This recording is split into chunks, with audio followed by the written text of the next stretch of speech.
বেগম খালেদা জিয়া ও যুবনেতা মোনায়েম মুন্নার সুস্থতা কামনায় বেনাপোলে যুবদলের দোয়া মাহফিল অনুষ্ঠিত। বিস্তারিত থাকছে শার্শা উপজেলা থেকে মোহাম্মদ মানিক হোসেনের প্রতিবেদনে।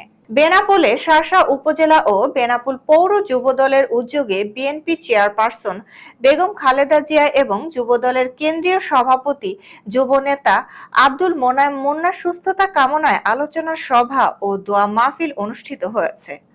উক্ত অনুষ্ঠানে প্রধান অতিথি হিসেবে যশোর জেলা যুবদলের যুগ্ম আহ্বায়ক ও শার্শা উপজেলা যুবদলের সদস্য সচিব ইমদাদুল হক ইমদাদ। বেগম খালেদা জিয়া দেশের গণতন্ত্রের প্রতীক। তার সুস্থতা কামনায় আমাদের এই দোয়া অনুষ্ঠিত। একই সাথে আমাদের প্রিয় নেতা মোনায়েম মুন্নার দ্রুত আরোগ্য কামনাও করছি। এছাড়া অনুষ্ঠানে আরো বক্তব্য রাখেন শার্শা উপজেলা যুবদলের সিনিয়র যুগ্ম আহ্বায়ক আল মামুন বাবলু, যুগ্ম আহ্বায়ক জিয়াউর রহমান জিয়া এবং বেনাপোল পৌর যুবদলের নেতা জনি হায়দার। আরো উপস্থিত ছিলেন বেনাপোল পৌর স্বেচ্ছাসেবক দলের আহ্বায়ক শহীদুর রহমান শহীদ, যুবদল নেতা হাবিবুর রহমান, জিয়াউর রহমান, লিটন জিয়া।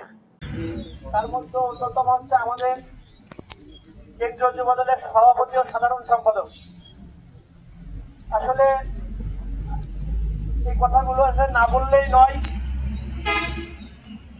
যারা নেতৃত্ব দিচ্ছে তাদের আসলে আমরা ছাত্র রাজনীতিকে তাদের সাথে